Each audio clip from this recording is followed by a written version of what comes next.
کجاین مردان بی ادعا، کجاین آنهایی که دلسوز مردم بودن. نیازمند نمایندگان انقلابی هستیم که فریاد بزند مشکلات مردم رو. یه مجلسم بود که یه یا حسینی تنها داخلش گفته میشد که اون یا حسینم دیگه گفته نمیشه.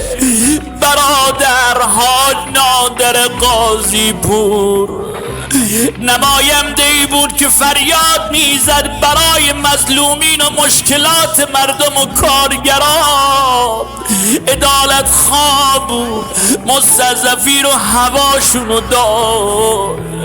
هده‌ای سرب و گلوله، هده‌ای میلیاردها، هر دوتا خوردن اما این کجا و آن کجا.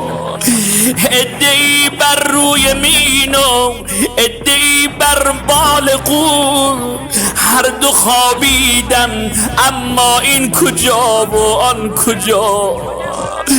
این یکی بر تخت ماساژ، آن یکی بر ویلچرش، هر دو آرامن اما این کجا و آن کجا. ابدعی کردن کارو، ابدعی بستن بار، هر دو فعالن اما این کجا و آن کجا. باکری ها سمت غرب و خاوری ها سمت غرب، هر دو تا رفتن اما این کجا و آن کجا. حاج نادر قاضی پور در دفترش همیشه باز بود، هنوزم است.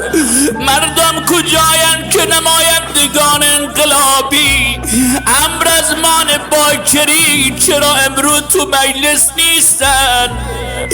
کسانی هم چون قاضی پور که فریاد بزنه از درد مردم و مناطق محروم، همیشه برای سربلندی ایران و ایرانی تلاش کردن. از جنگ در جبهه تا مبارزه با منافقین ملعون، تو مجلس فریاد عدالت سر میدادن در برابر مختلسین.